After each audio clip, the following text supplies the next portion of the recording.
mempersembahkan serial Sandiwara Radio Misteri Mak Rompang. Misteri Mak Rompang. Misteri Mak Rompang.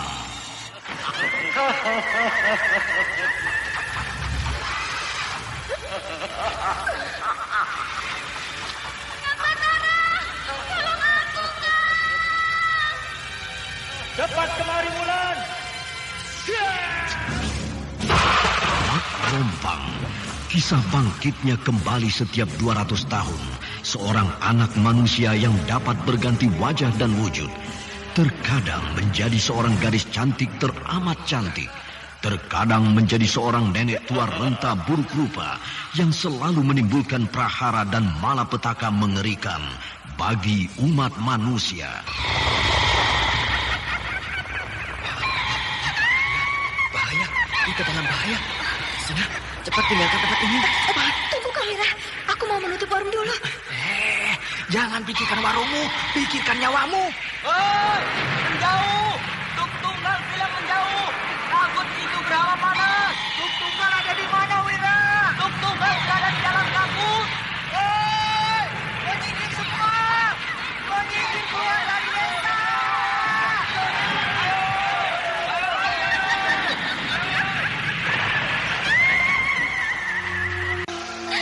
Kang Batara bicara sungguh-sungguh. Iya, karena saya mencintaimu, Wulandari. Mak Rompang diselingi pula tawa ria penuh canda serta kisah cinta kasih yang penuh dengan liku-pilu kehidupan dari dua insan manusia. Awas di belakangmu, Wulandari.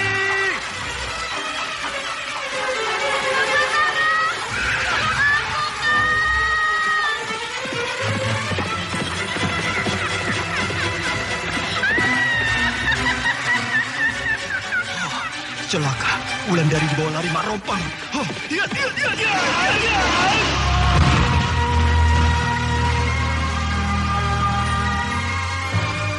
Didukung artis-artis terkenal Ferry Fadli, Yvonne Rose, Anna Sambayon, dan sederet bintang-bintang terkenal lainnya.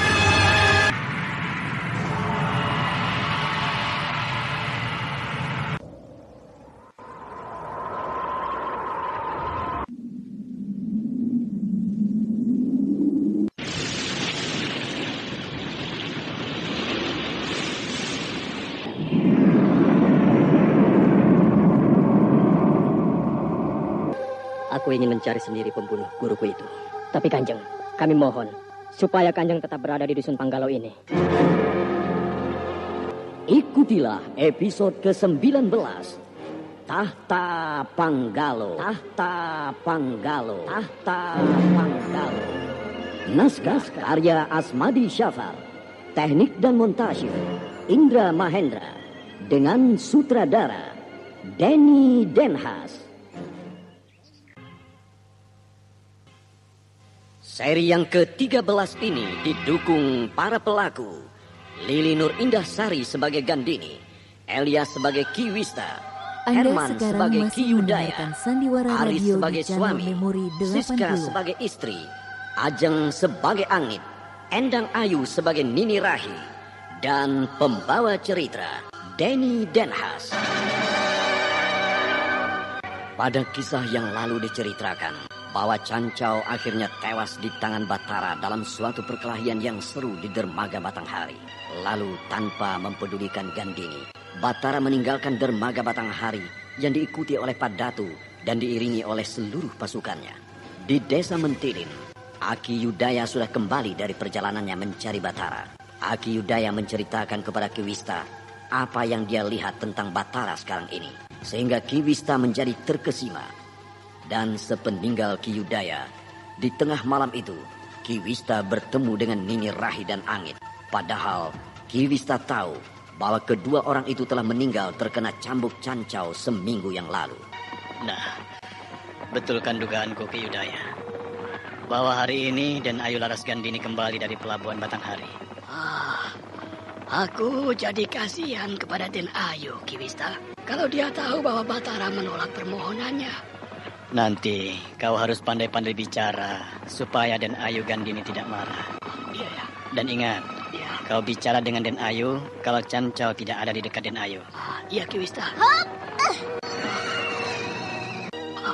Nah, itu Den Ayu Gandini telah turun dari pedati paling depan. Ingat pesanku tadi, Ki Yudaya. Jangan sampai Den Ayu Gandini marah mendengar berita yang kau bawa. Oh, iya ya. Lihat wajah Den Ayu kusut. Iya. Tampaknya dia sangat letih. Atau besok saja aku bawa kabar berita tentang Batara kepada Den Ayu. Jangan. Den Ayu sudah melihatmu. Sudah, bawa pedati-pedati ini semua ke belakang rumah. Ayo, Kenapa Den Ayu hanya sendiri ya? Cancau kemana? Mungkin Cancau masih berada di dalam pedati-pedati tadi. Selamat datang Den Ayu. Terima kasih. Ki Wista, bagaimana kalau aku sampaikan sekarang saja? Jangan, nanti saja. Ini kan kesempatan untuk kita menyampaikan kepada Den Ayu. Karena Cancau tidak ada, Ki Wista. Bagaimana? Tidak ada kejadian apa-apa? Semua baik-baik saja, Den Ayu. Tidak ada kejadian apa-apa. Nanti saja bicara Ki Yudaya. Tunggu sampai Den Ayu bertanya atau biarkan dulu Den Ayu beristirahat. Iya. Ki Yudaya, sudah lama pulang dari tugas yang aku berikan? Sudah 2 hari yang lalu, Den Ayu. Mari kita bicara di pendapa. Baik, Den Ayu. Ayo Ki Wista. Siaga, Den Ayu. Nah, silakan duduk. Baik, Den Ayu. Terima kasih. Nah, sekarang ceritakan apa yang Ki Yudaya alami dalam tugas mencari Kang Batara. Baik, Den Ayu. Bagaimana ceritanya? Ki Wista, apakah sekarang aku sampaikan, Ki Wista? Sampaikan saja. Kan Den Ayu yang meminta. Ayo, sampaikan. Iya. Ceritalah Ki Yudaya. Di dalam perjalanan yang saya tempuh berhari-hari, saya masuk dusun, keluar dusun, Den. Naik gunung dan turun lembah.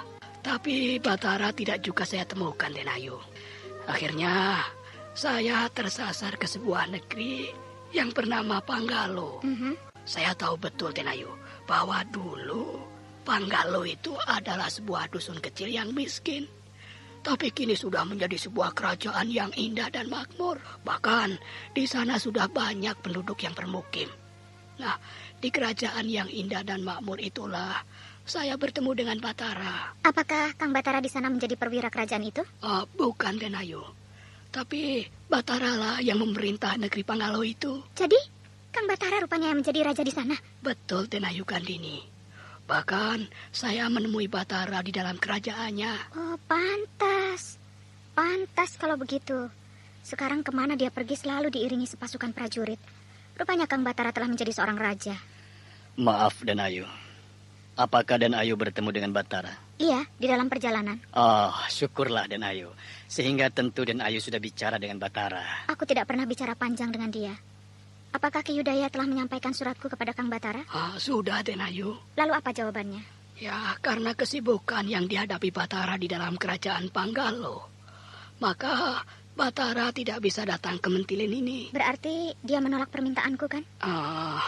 Rasanya Batara bukan menolak, Den Ayu. Tapi kalau dia sudah tidak sibuk, tentu dia akan menyempatkan diri datang kemari. Itu sama saja, Ki Yudaya. Itu penolakan secara halus terhadapku. Ya, akhirnya penderitaan Den Ayu Laras Gandini akan semakin panjang. Cancau akan bertambah leluasa terhadap Den Ayu di sini. Penderitaanku telah berakhir, Ki Wista. Berakhir? Maksud Den Ayu? Cancau tidak akan bisa berbuat sewenang-wenang lagi terhadapku. Karena Cancau telah tewas di tangan Kang Batara.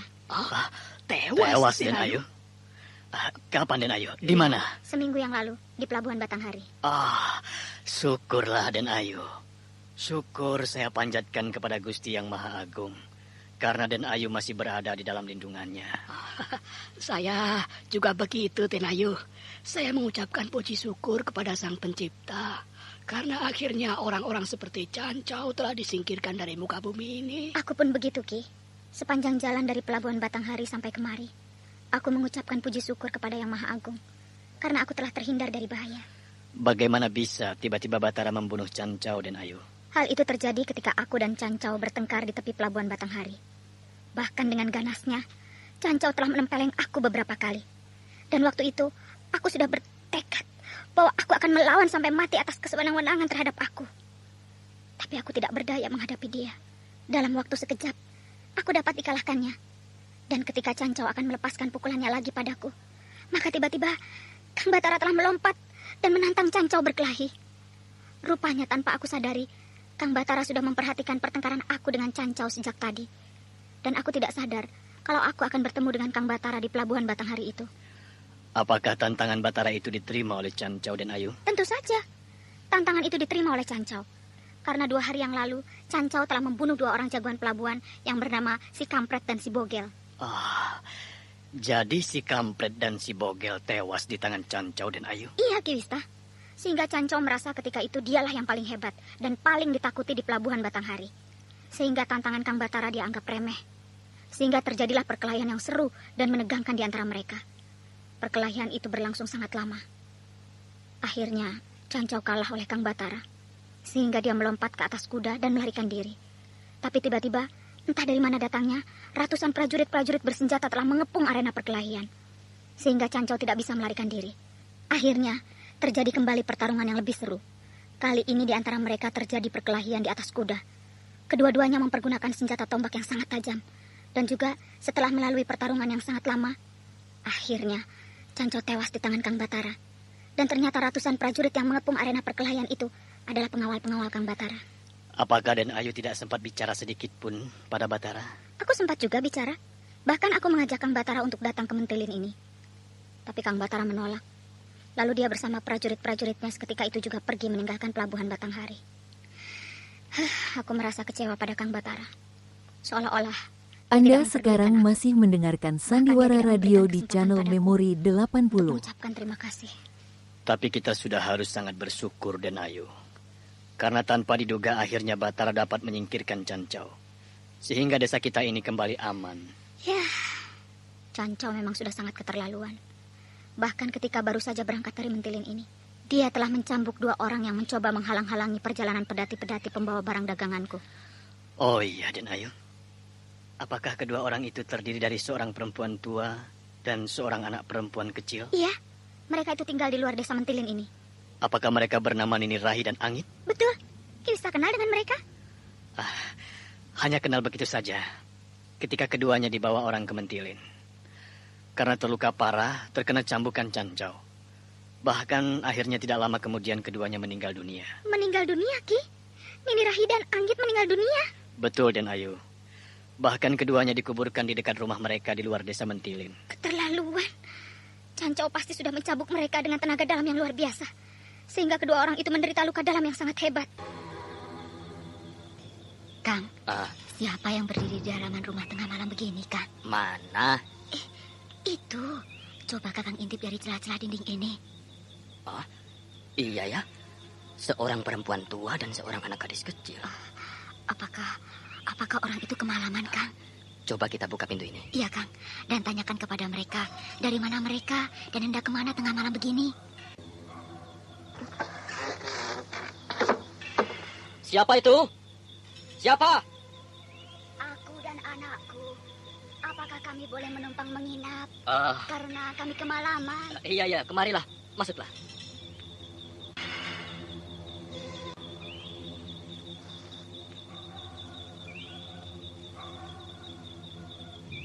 Silakan ini. Dan anak Nini duduk di sini. Terima kasih. Kakak, wajah anak kecil itu sangat mengerikan.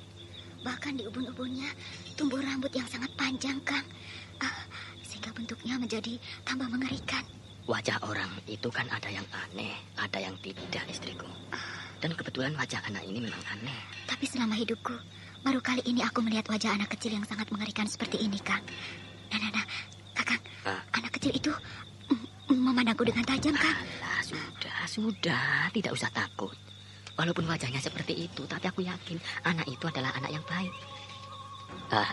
Siapa namamu, Nak? Namaku Angit.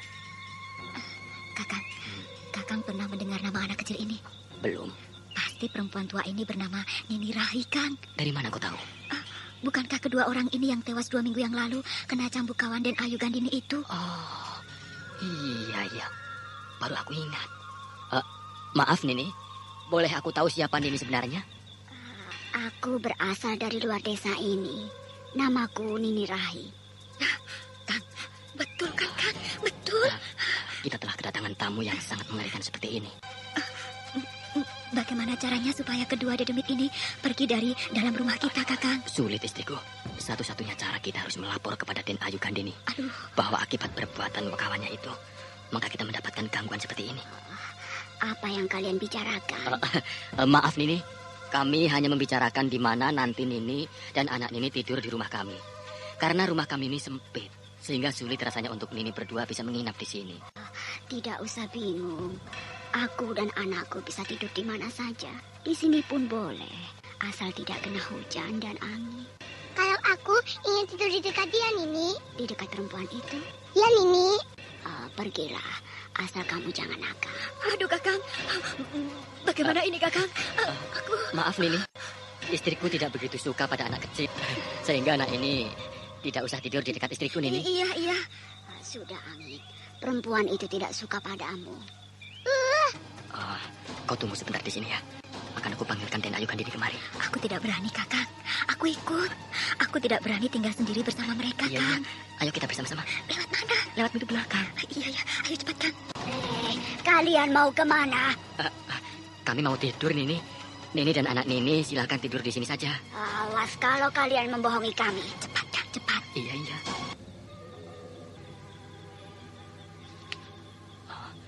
Cepat buka pintu ini, Kang. Cepat. Iya. Ini sudah aku buka. Aduh, kok lama sekali, Kang. Ayo cepat sedikit. Aneh, pintu ini susah sekali dibuka. Nanti kedua iblis itu datang kemari, Kang.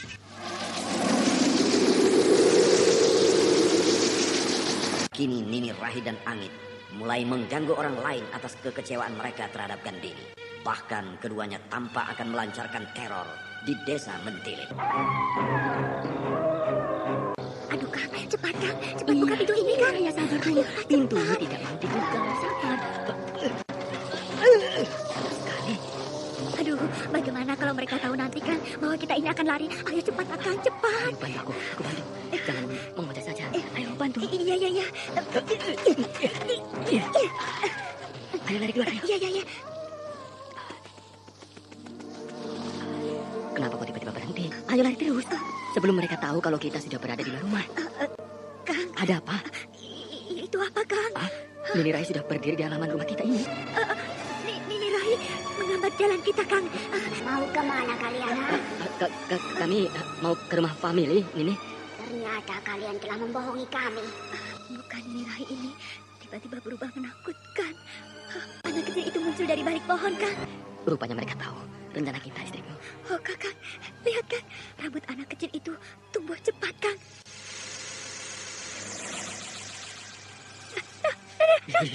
Itu, Kang.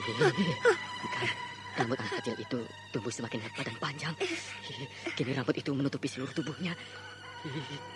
Kang, anak kecil itu menatapku terus, Kakang. Aduh, bagaimana ini, Rupanya Kang? dia marah padamu, Nini. Karena kau tidak mau tidur dengan dia tadi. Lalu apa yang harus aku lakukan sekarang, Kang? Lihat, Kakang, anak kecil itu melangkah kemari. Matanya menyala menatapku, Kang. Begini saja, istriku. Larilah cepat ke rumah Den Ayu. Tarik biar aku yang menghadapi mereka. Iya, cepat.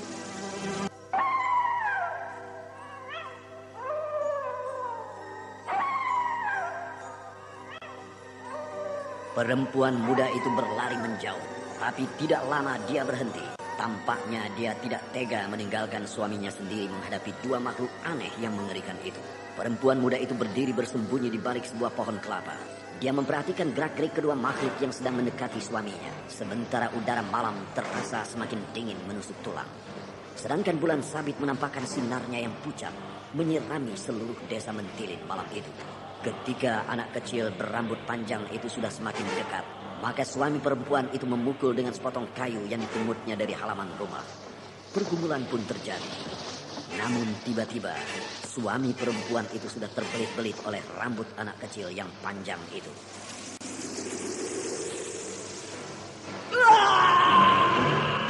Jeritan suaminya itu membuat perempuan muda tersebut terkesima. Dia tidak bergerak sedikit pun. Apalagi ketika dia melihat dari belitan dan gulungan rambut yang panjang, darah segar mengalir deras. Darah segar itu pasti darah suaminya. Suamiku dibunuhnya! Suamiku! Mendengar jeritan perempuan muda itu, siluman kecil yang bernama Angit Dan Nini Rahi melihat ke arah suara jeritan tersebut. Sehingga perempuan itu terkejut. Angit melepaskan korbannya dari belitan rambut yang panjang. Dan tampak suami perempuan itu tergeletak tewas. Sedangkan rambut Angit basah oleh darah. Nini Rahi dan Angit berjalan perlahan-lahan ke tempat perempuan muda itu bersembunyi. Sehingga perempuan muda itu ketakutan. Ketika keduanya sudah hampir sampai, maka perempuan muda itu berlari menjauh. Dia berlari sambil menjerit-jerit meminta tolong. Dalam pikirannya yang terlintas adalah berlari cepat menuju rumah Raden Ayu Gandini. Tolong! Tolong suamiku dibunuh! Tolong! Dan Ayu, buka pintu regol ini Dan Ayu. Siapa kamu? Hah? Mau apa kamu malam-malam datang kemari? Tolong cepat, mereka mengejar aku. Mereka siapa? Hantu perempuan itu dan hantu anak kecil. Dan Ayu! Tolong buka pintu regol ini Dan Ayu. Mereka akan menangkap aku. Suamiku dibunuhnya. Suamiku dibunuh. Sabar.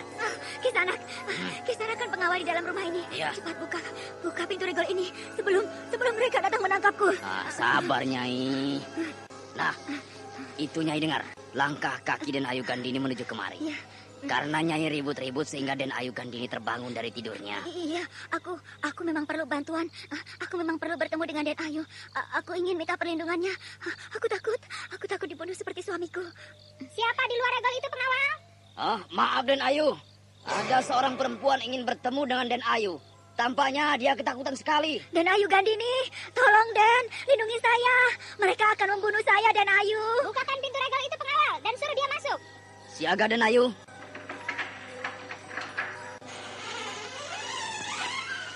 Marilah kamu. Den Ayu, tolong lindungi saya, Den Ayu. Saya akan dibunuh oleh mereka. Siapa yang akan membunuhmu? Tolong Den Ayu, mereka telah membunuh suami saya, Den Ayu. Tenang. Siapa yang telah membunuh suamimu? Kedua hantu itu, Den Ayu. Mereka telah membunuh suami saya. Hantu? Hantu siapa? Itu mereka, Den Ayu.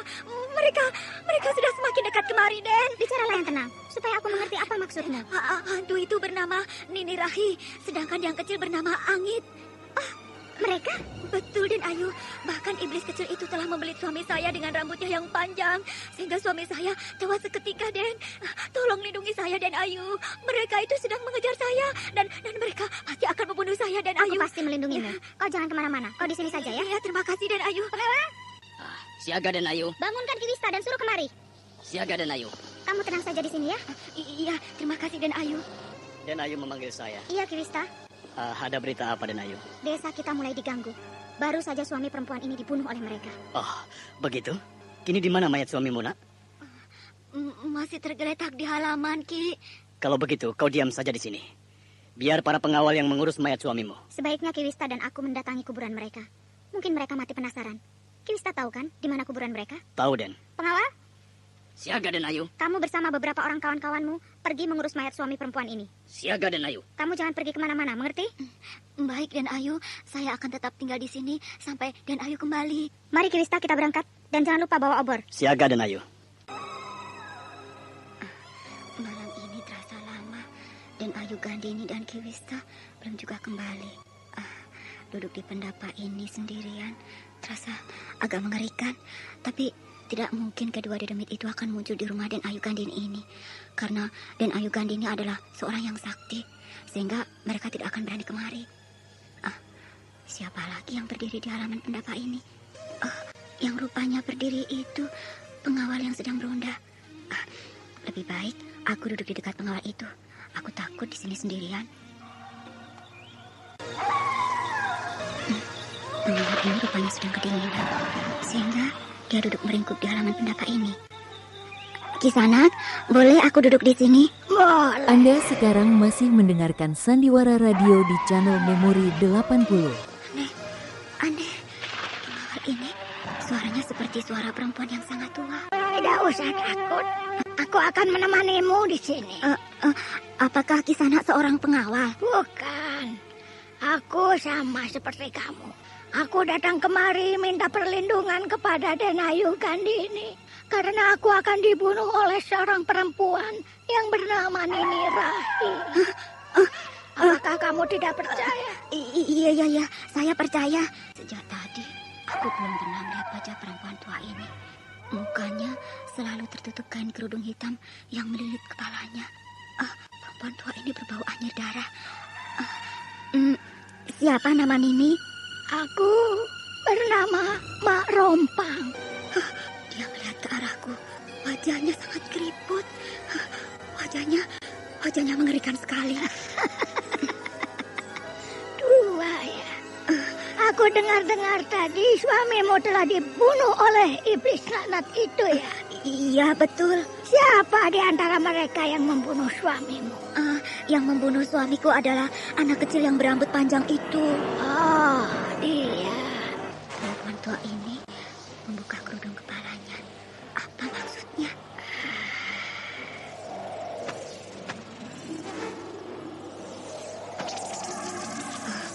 Rambutnya lebat dan panjang sekali. Kau terkejut melihat rambutku yang panjang ini, Nyai?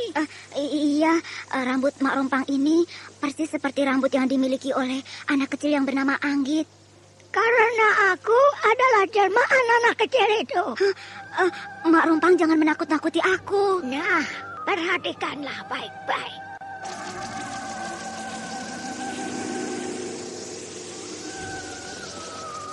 Kau.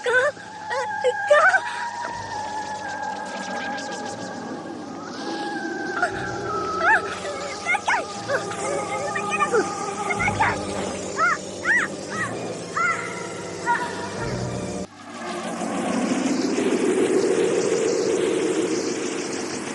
Desa Mentilin mendapat gangguan dari Nini Rahi dan Angin. Kedua orang itu telah berubah rupa menjadi siluman-siluman pembawa maut. Sehingga korban-korban mulai berjatuhan di Desa Mentilin. Gandini tampaknya belum sadar atas kejadian itu. Karena semuanya adalah pembalasan Mak Rompang terhadap Gandini yang selama ini telah dinilai tidak setia. Gandini dan Ki Wista berangkat malam hari menuju ke kuburan Nini Rahi dan Angin. Mereka ingin mengetahui apa sebenarnya yang telah terjadi di kuburan itu. Masih jauh kuburan mereka itu, Ki Wista? Tidak, Den Ayu. Kuburan mereka persis terletak di dekat rumah Nini Rahi. Oh, di sana. Betul, Den Ayu. Tapi rasanya jalan ini bukan jalan ke rumah Nini Rahi. Betul. Memang ini jalan ke rumah Nini Rahi. Ayo tinggikan obor itu, biar aku bisa melihat jelas sekeliling tempat ini. Baik, Den Ayu. Nah, betul kan, Ki? Ini bukan jalan ke rumah Nini Rahi. Kita sudah salah jalan. Betul, Den. Tidak salah. Bahkan di bawah pohon kapuk besar itu terletak kuburan mereka. Di dekat rumah Nini Rahi tidak ada pohon kapuk besar. Kita sudah salah jalan. Betul, Den Ayu. Itu pohon kapuk besar sudah kelihatan dari sini. Ayo kita ke sana. Tapi aku tahu persis bahwa jalan ini bukan jalan menuju rumah Nini Rahi. Mana pohon kapuk besar itu, Ki Wista? Itu, Den. Aku tidak melihat ada pohon kapuk. Tapi aneh Ki Wista bisa melihatnya. Nah, ini pohon kapuk besar itu, Den Ayu. Iya ya. Padahal tadi aku tidak melihat ada pohon kapuk ini sedikit pun. Mana kuburan mereka, Ki Wista? Ini, Den Ayu. Mana? Iya ya. Mana ya? Jadi kita sudah salah jalan kan? Tuh, Den Ayu. Memang di sini kami menguburkan kedua mayat itu. Tapi mana buktinya? Satu pun tidak ada. Tanda-tanda kuburan di sini tidak ada. Kenapa bisa hilang? Mari kita kembali pulang. Baik, Den Ayu. Keduanya kembali pulang. Langkah mereka tampak bergegas, seolah-olah ada sesuatu yang sedang mereka kejar. Dan sesekali terdengar lolongan anjing hutan di kejauhan. Lolongan itu terasa memilukan, namun juga mendirikan bulu roma bagi siapa saja yang mendengarnya. Ki Wista telah mematikan obornya, karena keremangan cahaya bulan sabit cukup menerangi jalan bagi mereka. Sesampai di depan pintu regol rumah Gandini, tampak orang-orang sudah ramai. Mereka masing-masing memegang obor di tangan dan mengelilingi sesuatu. Ada apa ini? Ada apa ini? Ayo minggir. Ada apa ramai-ramai begini, pengawal? Itu Den Ayu. Perempuan yang datang kepada Den Ayu tadi telah tewas secara mengerikan. Hah? Tewas? Betul, Krista. Di mana mayatnya itu sekarang? Di situ Den Ayu, di halaman pendopo. Mari Ki Wista, kita lihat ke sana. Mari Ki Wista, kita lihat ke sana. Baik, Den Ayu. Ayo, minggir semua, minggir.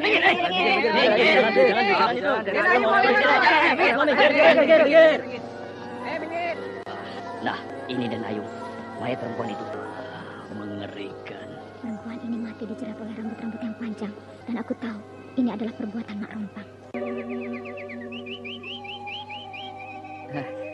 Neng, tolong buatkan air jahe hangat ya, satu. Iya, Kang. Buat Kakang juga, Neng. Dan jangan lupa gula arennya yang banyak ya. Iya, Kang. Kau sudah dengar berita yang terjadi tadi malam, ha? Berita apa? Perempuan tua dan anak kecil itu muncul lagi. Hah? Betul itu, betul. Apakah kemunculan mereka meminta korban lagi? Tentu saja. Kejadiannya persis seperti yang terjadi di rumah Den Ayu Gandini seminggu yang lalu. Tapi kali ini yang terjadi korban bukan sepasang suami istri. Lantas siapa? Tapi seorang anak gadis. Muka anak gadis itu hancur dicakar oleh siluman kecil yang ganas itu. Betul itu, Kakak? Betul, Neng. Takut ya. Hati-hati, Neng ya. Bisa-bisa korban berikutnya kamu. Kakang ini jangan menakut-nakuti begitu. Betul, Neng. Aku tidak menakut-nakutimu. Tapi ini betul-betul telah terjadi tadi malam. Anak gadis itu sedang berjalan ke rumah neneknya. Padahal hari belum malam betul. Baru selepas senja. Entah bagaimana. Tiba-tiba saja di depannya sudah berdiri siluman kecil itu. Dia menyeringai. Dan dengan cepat melompat. Lalu menerkam muka gadis itu. Sudah, Kang. Jangan teruskan. Aku takut mendengarnya. Iya, sudah. Yang penting kamu harus hati-hati kalau keluar malam hari ya. Nah, ada lagi cerita yang aku dengar. Bahwa siluman kecil itu adalah jelmaan Den Ayu Gandini. Siapa bilang? Banyak orang yang bilang begitu. Karena Den Ayu Gandini salah menuntut ilmu sehingga sekarang ilmunya itu berbalik meminta korban. Begitu. Ceritamu ini terlampau mengada-ngada. Neng, mana jahe hangatnya yang aku pesan? Iya, ini Kang. Terima kasih. Aduh, desa ini sudah mulai tidak aman ya. Memang sudah tidak aman lagi desa ini. Sehingga kita sekarang harus berhati-hati. Aneh ya, Kilista. Di sini rumah Nini Rahi itu. Tapi sekarang sudah tidak ada. Yang ada hanya sebuah pohon kapuk yang besar ini. Sedangkan 2 bulan yang lalu, pohon kapuk ini tidak ada tumbuh di sini. Masa iya, Den Ayu? Betul, Kilista. 2 bulan yang lalu, pohon kapuk ini tidak ada di sini. Tapi yang lebih aneh, Den. Kuburan Nini Rahi dan Angit juga sudah tidak ada di bawah pohon ini. Atau Kilista salah barangkali? Betul, Den Ayu. Saya tidak salah. Saya ikut bersama orang-orang yang lain menggali kedua kuburan itu di sini. Ada yang tidak beres rasanya. Rasa-rasanya kita harus minta bantuan orang pintar, Den Ayu. Supaya kejadian-kejadian aneh ini tidak terulang lagi. Supaya desa kita menjadi tentram kembali. Iya, Kilista tidak tahu kalau kejadian ini disebabkan oleh kemarahan Mak Rompang. Tapi aku tetap tidak mau tunduk lagi pada Mak Rompang. Aku harus cari orang lain yang bisa menolongku. Apakah Den Ayu tahu kepada siapa kita harus minta pertolongan? Supaya bencana ini tidak melanda desa kita lagi. Belum tahu, Kilista. Atau Kilista tahu kepada siapa kita harus meminta pertolongan? Saya juga belum tahu, Den Ayu. Tapi menurut dugaan saya, semua ini akibat dari perbuatan Cancau. Sehingga kita semua yang harus menanggungnya. Betul, Kilista. Akibat perbuatan Cancau, kita yang menanggungnya. Satu-satunya tempat yang bisa aku minta pertolongan adalah kepada Aki Lumut di hulu Sungai Tembesi. Bagaimana kalau kita pergi ke negeri Panggalo, Den Ayu? Buat apa ke sana, Kilista? Bukankah Batara sekarang sudah menjadi seorang raja? Seorang raja tentu mempunyai kesaktian yang lebih tinggi daripada rakyat jelata. Sehingga sudah sepantasnya lah kita meminta pertolongan kepada dia. Dan apalagi Den Ayu Gandini belum mengucapkan terima kasih atas pertolongan yang diberikan kepada Den Ayu beberapa waktu yang lalu. Dan bukankah yang dia kalahkan itu adalah Cancau, si pembuat bencana di desa kita ini? Kilista betul-betul tidak tahu bahwa pembuat bencana ini adalah Mak Rompang, bukan Cancau. Tapi betul juga, aku memang harus menemui Kang Batara untuk mengucapkan terima kasihku kepadanya. Walau mungkin dia menerima kedatanganku tidak sebagaimana mestinya. Bagaimana, Den Ayu? Apakah Den Ayu setuju terhadap saran yang saya ajukan ini? Baiklah, tapi keberangkatan kita ke Panggalo tidak sekarang. Lalu kapan, Den Ayu? Nantilah aku pikirkan. Gandini dan Ki Wista perlahan-lahan meninggalkan tempat yang mereka duga adalah bekas kuburan Nini Rahi dan Angit. Mereka kembali berjalan ke arah Mentilin. Sementara 1-2 orang berselisih jalan dengan mereka. Orang-orang itu ada yang pergi ke sawah dan ada juga yang pergi ke pancuran. Hari itu tampaknya berjalan seperti biasa. Seolah-olah tidak pernah terjadi kegemparan yang mengerikan. Begitu pula di warung kecil yang terletak di batas desa. Sepagi itu gadis penunggu warung sudah membuka warungnya. Barang dagangannya sudah dia susun dengan rapi. Hanya saja belum ada satu orang pun yang mampir ke warung itu. Gadis itu masih duduk termenung. Namun tiba-tiba dia dikejutkan oleh suara seorang anak perempuan yang menyapanya dengan ramah. Adik kecil, kamu mau beli apa? Apakah kakak menjual nasi? Oh, jual. Saya boleh membelinya? Ya, berapa? Setengah kepeng. Baik, iya. Duduklah, akan aku ambilkan.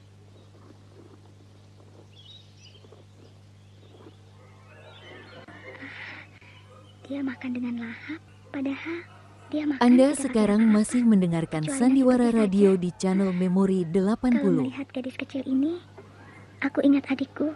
Kalau adikku masih hidup, mungkin dia sudah besar sekarang. Gadis kecil ini wajahnya cantik. Aku suka melihat wajahnya yang mulus itu. Sudah, biarkan saja. Biar kakak yang membereskan bekas makanmu itu. Ya, ini uangnya setengah kepeng. Iya, terima kasih. Dengan malas, gadis penunggu warung itu mengangkat piring tanah dari gerabah bekas makan anak kecil. Yang tidak lain adalah Angit. Gadis itu lalu mencuci piring tersebut di belakang warung. Sambil mencuci, dia bertanya kepada Angit. Angit menjawab sekenanya. Sementara gadis penunggu warung tersebut tidak melihat Angit. Karena dia membelakangi Angit. Kamu sendirian? Ya. Kamu tinggal di mana? Di sana. Oh, orang tuamu kemana? Pergi. Pergi kemana? Ke sawah. Rumahmu jauh dari sini? Jauh. Oh, berani betul kamu pergi dari rumahmu sejauh ini. Kamu harus cepat pulang. Nanti orang tuamu bingung mencari kamu. Atau kamu... kemana anak kecil tadi? Dan siapa perempuan tua berjubah hitam itu? Kamu bicara dengan siapa, Nyai? Tadi ada gadis kecil makan di warung saya ini, Nini. Kapan? Baru saja. Apakah Nini tidak melihat dia pergi dari warung saya ini? Tidak. Aneh. Perempuan tua ini persis duduk di tempat anak kecil tadi. Bahkan caranya duduk persis seperti anak kecil tadi. Kenapa kau bingung melihat aku? Gadis kecil tadi persis duduk di tempat Nini duduk itu. Mungkin kau salah lihat. Sejak tadi tidak ada orang yang duduk di sini kecuali aku. Betul, Nini. Anak kecil itu makan di sini tadi. Dia makan nasi seharga setengah kepeng. Ini uang setengah kepeng yang diberikannya pada saya. Mana uang itu? Coba lihat. Ini mana ya? Yang kau tunjukkan itu adalah selembar daun kemboja. Iya ya. Padahal tadi uang itu betul-betul ada.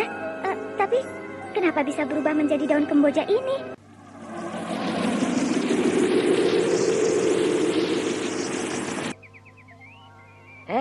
Neng, kenapa baru siang begini kamu membuka warungmu? Saya takut kejadian seperti kemarin pagi. Kejadian apa, Neng? Kemarin pagi ada seorang gadis kecil makan nasi di warung saya. Lalu? Setelah selesai makan, dia membayar setengah kepeng. Apakah ketika itu tidak ada satupun orang di warungmu ini, Neng? Tidak ada, Kakang. Lalu? Ketika saya tinggal membersihkan piring gerabah tempat dia makan, tiba-tiba dia tidak ada lagi di warung saya ini. Lalu apa yang kau takutkan? Tiba-tiba saja yang ada hanya seorang perempuan tua menatap saya dengan tajam. Kenapa kau harus takut? Mungkin saja perempuan tua itu datang ke warungmu ini tanpa kau ketahui. Karena kau sedang mencuci piring gerabah itu di belakang. Dan juga tentang anak kecil itu. Dia pergi meninggalkan warungmu ketika kamu berada di belakang, Neng. Iya, tidak ada yang perlu kau takutkan. Apalagi pagi hari. Iya, Neng. Memang betul. Tapi yang menakutkan saya adalah uang setengah kepeng pemberian anak kecil itu tidak ada. Yang ada hanya selembar daun kemboja di tangan saya. Mungkin uang itu kau letakkan entah di mana, Neng. Sehingga kau lupa. Uang itu tetap berada di dalam genggaman saya. Tapi ketika saya buka genggaman tangan saya, uang itu telah berubah menjadi selembar kembang kemboja. Wah, aneh juga ya. Sudahlah. Tidak usah dipikirkan hal-hal seperti itu. Iya. Kakang berdua mau makan apa? Biasa. Kalau sudah siang begini, ya tentu kami ingin makan nasi dengan ikan mas bakar. Iya, baik. Tunggulah sebentar, akan saya buatkan. Apa kau tidak memperhatikan cerita si Neneng tadi? Alah, dia itu hanya ketakutan saja. Sehingga selembar daun kemboja dia katakan uang setengah kepeng. Ya kan? Apakah tidak kau perhatikan bahwa yang datang makan ke warung ini kemarin pagi adalah seorang gadis kecil? Iya juga ya. Nah, Setelah gadis kecil itu pergi, ada seorang perempuan tua yang datang ke warung ini, bukan? Iya juga ya. Tapi jangan kau katakan pada dia, nanti dia bertambah takut. Iya. Cuma kita harus waspada, karena gadis ini sedang menjadi incaran berikutnya. Ini silakan menikmatinya. Wah. Melihat hidangan ini membuat aku tambah berselera. Ada orang datang, hanya seorang pengembara. Tidak perlu dicurigai. Makan satu, Nyai. Iya, Kang. Kakang mau makan dengan apa? Seperti yang mereka makan itu. Baik, Kakang. Silakan duduk. Dia menunjuk apa yang kita makan ya. Biarkan saja. Ini, Kakang. Orang aneh itu makan dengan lahap. Iya, aku melihatnya. Kau lihat, di dalam gerobak bututnya itu. Ada apa? Ada seorang anak kecil di dalam gerobak itu. Masa? Betul. Orang itu memperhatikan kita. Ada apa, Kisanak? Tidak ada apa-apa. Orang itu merasa kalau kita membicarakannya. Iya, karena dari tadi kau selalu membicarakan dia. Itu sebabnya dia merasa. Kedua laki-laki itu masih berbisik-bisik membicarakan orang yang duduk di pojok warung dengan muka yang kasar dan pandangan yang tajam. Kedua laki-laki itu tidak tahu kalau laki-laki yang datang dengan memakai gerobak butut itu adalah kusir kereta Mak Rompang yang bernama Ki Daksa.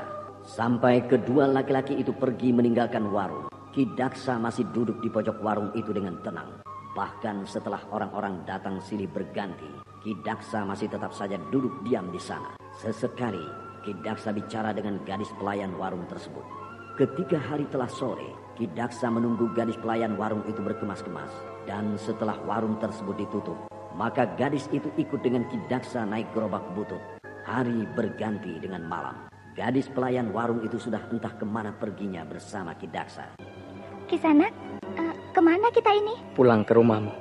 Tapi hari sudah mulai malam. Sedangkan gerobak ini jalannya pelan sekali. Kalau begitu, kita pindah ke kereta yang satu lagi. Mana kereta kudamu itu? Itu. Ayo turun. Mari kita pindah ke kereta kuda yang satu lagi. Oh, inikah kereta kudamu itu? Iya. Wah, kereta kudamu sangat indah. Kereta kuda ini ditarik oleh 8 ekor kuda yang kuat-kuat. Pasti Kisanak seorang bangsawan terkemuka. Naiklah. Wah. Kalau Kisanak mengantar saya sampai ke depan rumah, pasti para tetangga saya akan terheran-heran. Karena di desa kami belum pernah ada kereta kuda seindah ini. Ayo, naiklah. Iya. Selamat jumpa lagi, Nyai.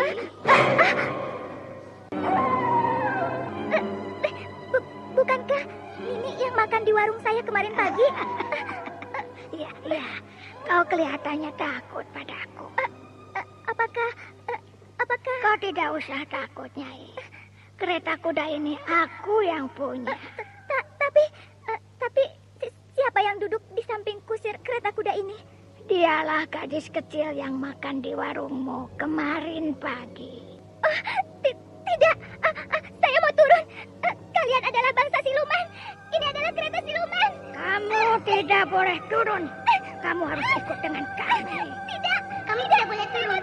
Kamu harus ikut dengan kami. Lepaskan saya. Tidak boleh turun. Kau harus ikut bersama dengan kami. Ya? Lepaskan saya.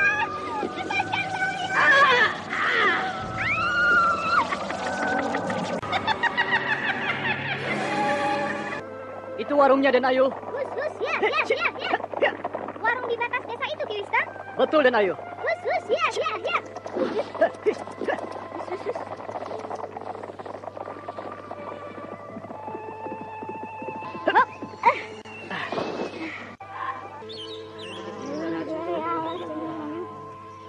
Apa benar terjadi pembunuhan di warung ini tadi malam?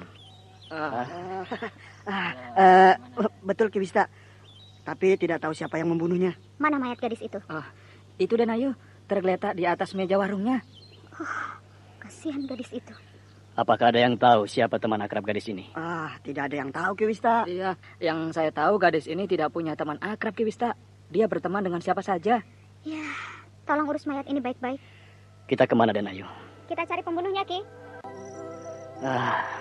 Sudah makin bertambah korban jatuh di Mentilin ini, Den Ayu. Iya, memang sudah banyak korban yang jatuh.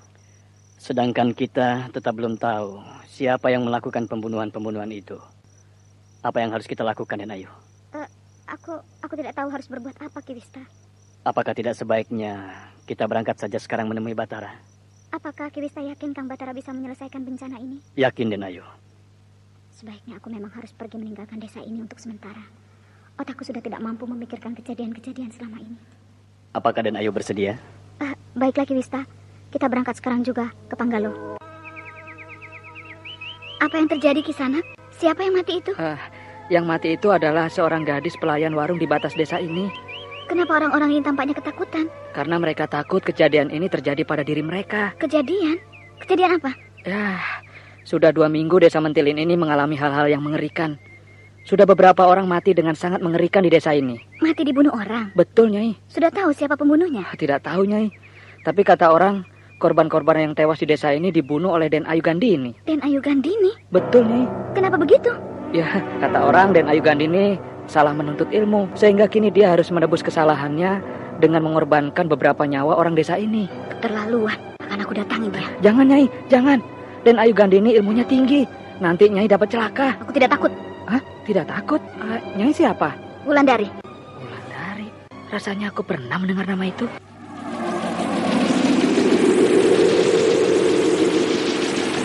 Penduduk desa semakin cemas, terutama para wanita. Mereka takut apakah mereka akan mendapat giliran yang berikutnya. Kejadian-kejadian itu membuat Gandini semakin gelisah, sehingga akhirnya dia putuskan untuk pergi bersama Ki Wista menemui Batara. Walau Gandini tahu siapa sebenarnya yang membuat bencana di desa Mentilin itu. Sementara itu pula, Wulandari melintas di desa itu. Dia dapat kejadian yang sama, dan dengan geram dia datangi rumah Gandini. Karena dia mendapat berita bahwa Gandinilah yang melakukan kekejian-kekejian tersebut. Mana Gandini? Hei Kisanak, Kisanak siapa? Datang-datang sudah membentak. Aku bertanya, Gandini mana? Den Ayu tidak ada. Bohong kamu, dia pasti ada di dalam. Aku pengawal Den Ayu, dan aku tahu apakah Den Ayu ada atau tidak di dalam rumah ini. Kalau begitu buka pintu regol ini. Aku mau bertemu dengan Den Ayumu itu. Den Ayu betul-betul tidak ada. Rupanya aku harus memaksamu untuk membuka pintu regol ini. Kau rupanya harus aku usir supaya tidak mengacau di sini. Hah? Ya.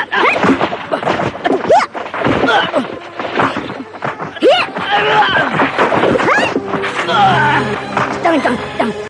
Ampuni aku. Ayo, bangun kamu. Dan kau buka pintu regol ini. Atau aku paksa membukanya. Iya. Baik, Den. Aduh.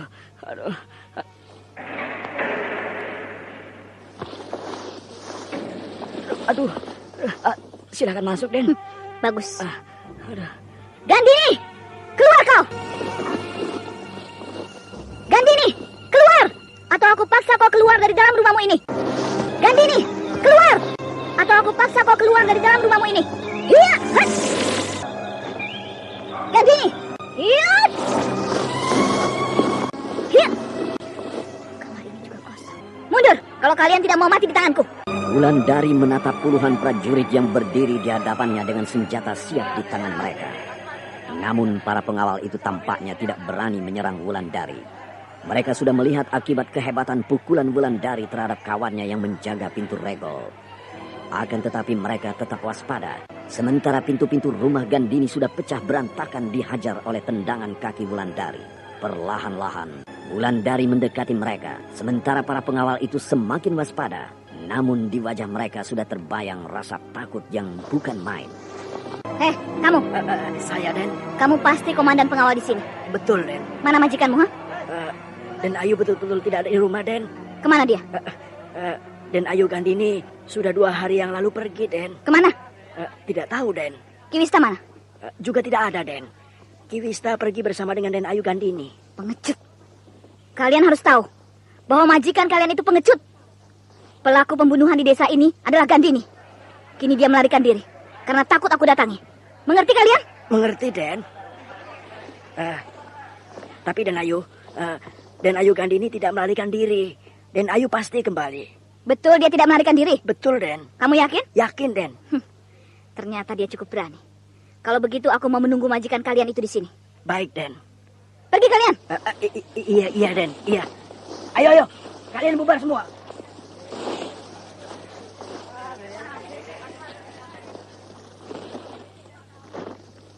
akan aku tunggu dia sampai kembali. Dengan Anda tenang, sekarang masih Wulandari mendengarkan duduk di Sandiwara pendopo Radio rumah di Gandini. channel Dia Memori menunggu kedatangan 80. Gandini karena Wulandari yakin bahwa Gandini pasti akan kembali dalam waktu yang tidak begitu lama. Sementara itu di kejauhan tampak seorang laki-laki muda berjalan memasuki desa Mentilin. Laki-laki muda itu berbadan tegap. Sementara dia memakai caping, capingnya ditarik ke dalam supaya wajahnya tidak tersengat sinar matahari. Namun dengan demikian sulit mengenali siapa dia. Dia melangkah terus tanpa mempedulikan sekelilingnya. Terik matahari yang sedang bersinar di seluruh desa tidak membuat laki-laki itu keletihan. Bahkan langkahnya tetap seperti tadi. Dan ketika dia sampai di depan rumah Ki Yudaya, dia berhenti. Lama dia menatap rumah yang lengang itu. Perlahan-lahan kemudian dia masuk ke halaman. Di sana kembali dia berdiri lama. Sementara sebuah kepala menyembul dari balik daun pintu rumah yang sederhana tersebut. Siapa yang berdiri di halaman rumahku ini? Siapa Kisanak? Aku, Ki. Siapa ya? Aku tidak bisa melihat mukanya karena tertutup oleh caping yang dipakainya. Ki Yudaya? Iya, aku. Kenapa desa ini sepi sekali, Ki?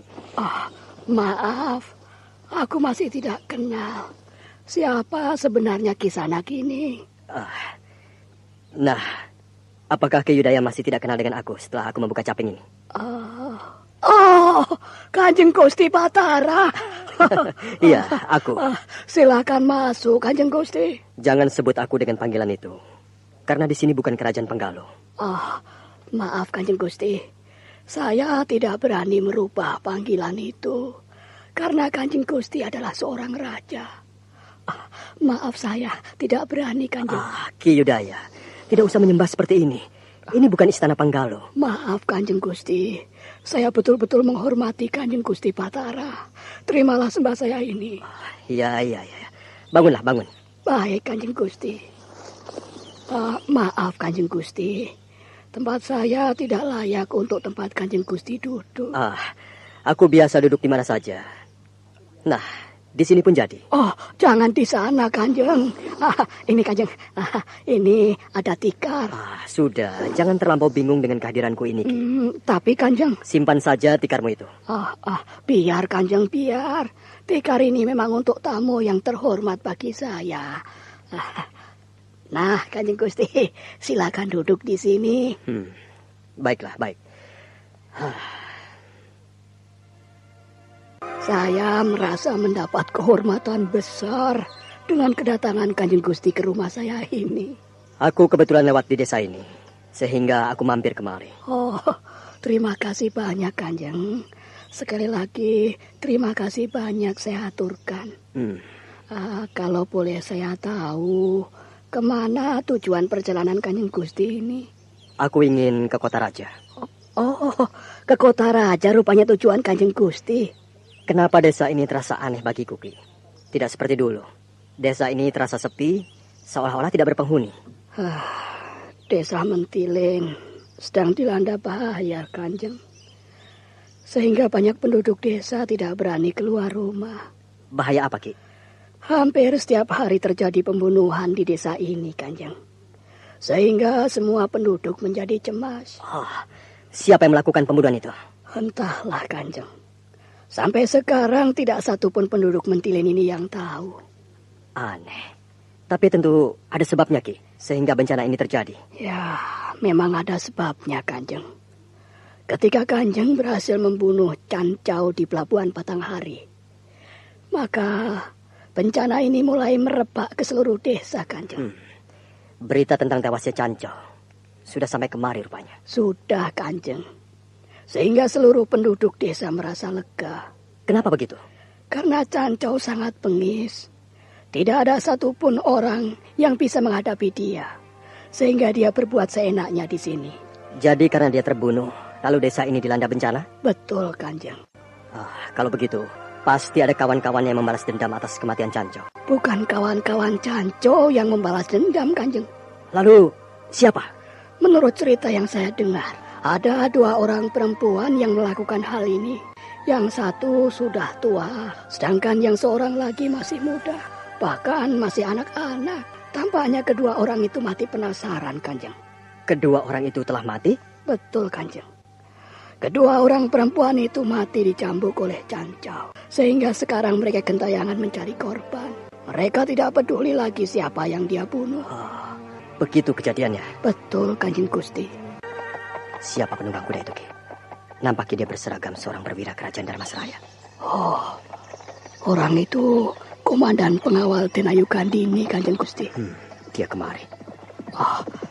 Tampaknya dia tergesa-gesa, Kanjeng. Pasti ada hal penting yang akan dia sampaikan pada saya.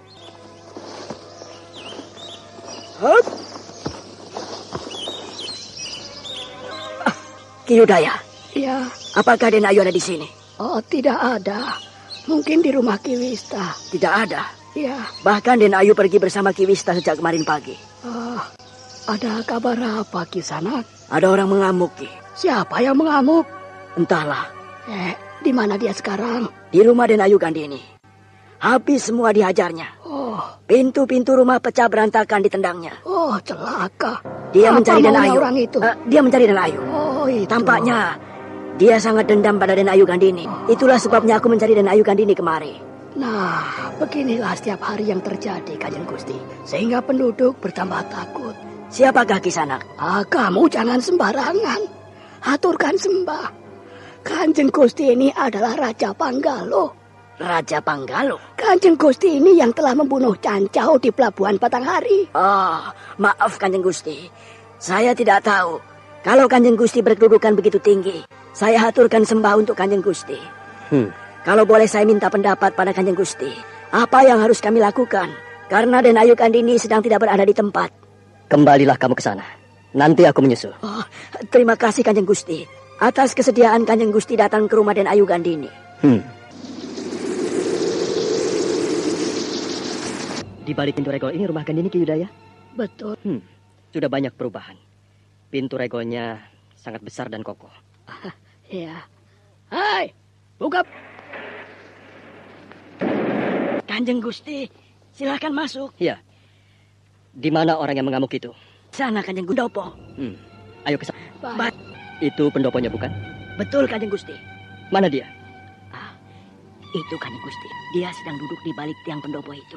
Nah, dia bergerak dan melihat kemari. Hati-hati Kanjeng Gusti. Ilmu perempuan itu tinggi sekali. Lebih baik kita tunggu di sini pengawal. Biar Kanjeng Gusti sendiri yang ke sana. Iya. Apakah betul ini? Apakah aku tidak salah lihat? Bulan? Kang Batara? Wulandari? Kang Batara? Lama keduanya bertatapan, seolah mereka tidak percaya akan bertemu di pendopo rumah Gandini. Perlahan-lahan bibir Wulandari bergetar menahan tangis. Tubuh Wulandari jatuh dalam pelukan kekasihnya Batara. Mereka berdekapan lama, sementara pelukan mereka semakin erat. Bahu Wulandari bergoncang-goncang, pertanda Wulandari sedang terisak hebat di dada Batara. Kedua insan itu larut dalam tangis kebahagiaan, karena memang sudah sekian lama mereka tidak bertemu. Sudah sekian lama mereka berpisah, dan sudah sekian lama pula mereka menahan rindu. Kini semuanya mereka lepaskan. Mereka biarkan perasaan mereka hanyut di dalam arus kebahagiaan. Sedangkan Ki Udaya dan pengawal rumah Gandini terheran-heran melihat kejadian itu. Namun mereka tidak berani mendekat. Mereka hanya menonton saja dari kejauhan. Ketika Wulandari menengadahkan mukanya ke arah Batara, tampak tersungging senyum kebahagiaan di bibirnya yang indah. Tampak air mata gadis itu masih menggenang di pelupuk mata, lalu jatuh perlahan ke dada kekasihnya, sehingga Batara menghapus perlahan-lahan air mata gadis yang sangat cantik itu. Kini keduanya saling bertatapan, keduanya saling tersenyum, lalu mereka duduk di tepi pendopo, tanpa mempedulikan para pengawal dan Ki Udaya yang memperhatikan mereka di kejauhan. Sudah 2 tahun lebih kita berpisah, Kang. Sehingga aku mendapat berita bahwa Kang Batara telah tewas. Ternyata aku masih hidup, kan Wulandari. Kang Batara kemana saja? Sehingga Nyi Guru tewas, Kang Batara tidak ada. Aku sudah tahu tentang kejadian yang dialami Nyi Guru dari surat kau yang kau letakkan di batu nisan beliau. Jadi, Kakang datang ke Telaga Sore? Iya, Wulandari. Sayang aku tidak berada di samping Nyi Guru ketika beliau menghembuskan nafas terakhirnya. Nyi Guru meninggal di dekatku, Kang. Kini tugas kita untuk mencari pembunuh Nyi Guru, Wulandari. Aku sudah menemukan pembunuh Nyi Guru, Kakang Batara. Dan aku sudah balaskan dendam Nyi Guru pada laki-laki yang meracuni Nyi Guru itu. Oh, ternyata aku selalu terlambat, Wulan. Semuanya sudah kau selesaikan sendiri. Untuk itu, sekarang Kakang jangan tinggalkan aku lagi. Bawalah aku kemana Kakang pergi. Karena aku tidak punya siapa-siapa lagi di dunia ini kecuali Kakang sendiri. Iya, iya Wulandari. Lalu kenapa kau mengamuk di rumah ini, Wulandari? Aku memang sedang mencari Gandini, Kakang. Aku ingin membalaskan sakit hati ibuku. Karena ibuku tewas di tangan Gandini. Siapa yang bilang begitu padamu, Wulandari? Kisabrang. Di mana kau bertemu dengan Kisabrang, Wulan? Di Tegalsari. Dia ceritakan semua kejadian itu. Sehingga aku ingin sekali membuat perhitungan dengan Gandini. Apalagi aku mendengar bahwa di Mentilin ini juga hampir setiap hari terjadi pembunuhan. Dan pembunuhan itu dilakukan oleh Gandini, Kak. Kisabrang. Kau percaya pada cerita Kisabrang itu, Wulan? Entahlah, Kakak. Tapi sampai saat sekarang ini, aku percaya keterangan yang dia berikan padaku. Ya, selama hidupku, aku belum pernah bertemu orang selicik dia, sehingga aku tidak pernah bisa mempercayainya. Apakah kau tidak pernah tahu bagaimana kelicikan-kelicikan Kisabrang untuk membujukmu dulu, supaya kau bisa dijadikan istrinya? Ya, aku ingat, Kakak. Nah, jangan cepat percaya keterangan laki-laki buaya itu. Nanti kau menyesal di kemudian hari. Lalu, apa yang harus aku lakukan, Kakang Batara? Kita tinggalkan rumah Gandini ini sebelum orangnya kembali. Baik. Sudah begitu banyak para pengawal yang memperhatikan kita. Sejak tadi rupanya Kakang Batara. Ya, mereka tadi menyampaikannya padaku. Ada orang mengamuk di rumah Gandini. Ketika aku sedang melintas di Mentilin ini. Sehingga aku datang kemari. Dan ternyata orang yang mengamuk itu adalah seorang gadis cantik yang selama ini aku cari-cari. Aduh, Kakang Batara. Aku malu. Mereka pasti melihat kita ketika berpelukan tadi. Ya, biarlah. Semuanya sudah terjadi. Ayo, kita keluar dari rumah ini. Lewati dekat mereka itu? Iya. Aku malu. Lalu kau akan lewat mana, Wulandari? Aku akan meloncat melewati tembok ini. Dan aku tunggu Kakang Batara di luar tembok. Wulandari masih seperti dulu. Rasa malunya lebih tebal. Walau tadi sebenarnya dia harus lebih malu karena dia sudah mengobrak-ngabrik tempat Gandini ini. Tapi dia tidak sadar. Sehingga dia sudah tidak peduli. Maaf, Kanjeng. Apakah perempuan tadi itu sahabat Anda sekarang Kanjeng Gusti? masih mendengarkan Sandiwara Radio di channel Memori Ilmunya tinggi sekali, Kanjeng. 80. Sehingga hanya dalam satu genjot, tubuhnya sudah melayang ke atas tembok, lalu hilang di balik sana. Dia memang begitu. Tadi aku sudah memberikan keterangan pada dia. Sehingga dia pergi lewat atas tembok itu. Dia malu bertemu dengan kalian. Karena dia tadi sudah mengobrak-abrik rumah ini. Dan dia menyampaikan maaf pada kalian. Tidak apa-apa, Kanjeng Gusti. Kami justru yang berterima kasih kepada Kanjeng Gusti. Karena Kanjeng Gusti lah, maka orang itu mau meninggalkan tempat ini. Iya, iya. Kanjeng Gusti dipersilahkan menempati kamar itu untuk beristirahat. Sambil menunggu kedatangan Den Ayu Gandini. Tidak usah.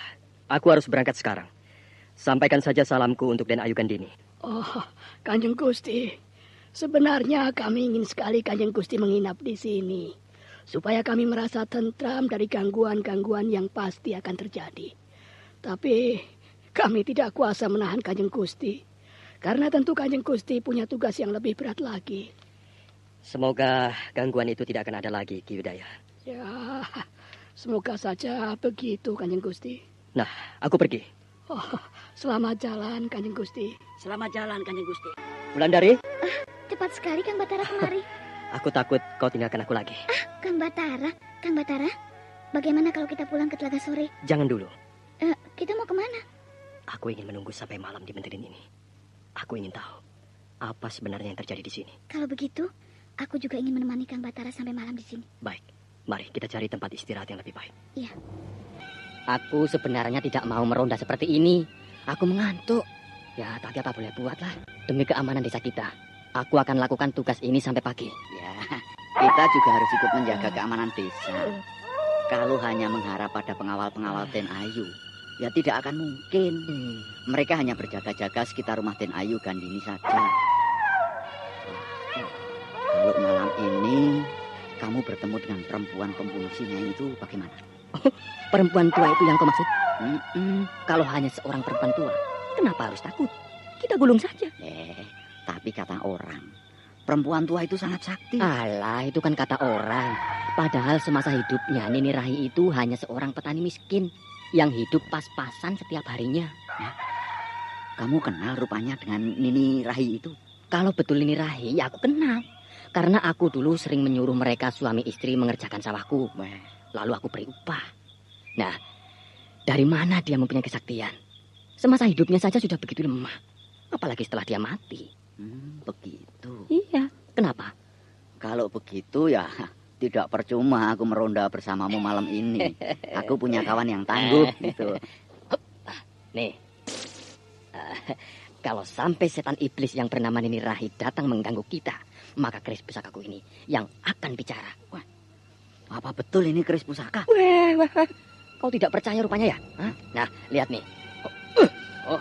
Hiya. Nah, lihat, rubuh kan? Kalau hanya soal rubuh atau tidak, golokku ini juga bisa merubuhkan pohon pisang. Bahkan hanya dalam satu kali tebas. Nah, nih, Coba ya. Lihat. Nah, lihat. Roboh kan? Tunggu dulu. Apalagi? Perhatikan baik-baik ya. Pohon pisang yang aku tebas dengan keris pusakaku ini, daunnya mulai mengering. Tuh, ya. Sedangkan pohon pisang yang kau tebas dengan golokmu itu, daunnya biasa-biasa saja, masih hijau seperti semula. Iya. Nah. Sudah kau lihat buktinya kan, kehebatan keris pusakaku ini? Iya. Aku sekarang betul-betul merasa aman meronda bersamamu. Burung apa itu terbang malam-malam begini? Waduh, iya. Burung apa ya terbang malam-malam begini? Waduh. Kurang ajar. Burung apa itu? Betul, berani dia mematok kepalaku. Kok kena dipatoknya? Hampir kena. Kalau mendengar suara burung itu, pasti itu suara burung gagak. Oh iya. Kalau berani lagi dia kemari, akan aku potong dengan keris pusakaku ini.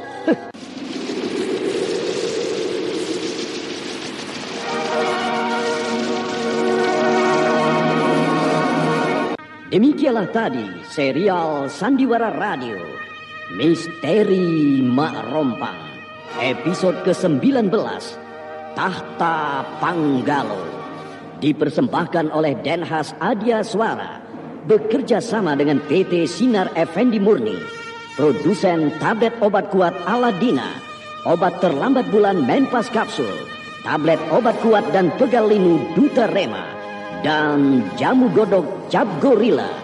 Terima kasih atas perhatian Anda. Sampai jumpa.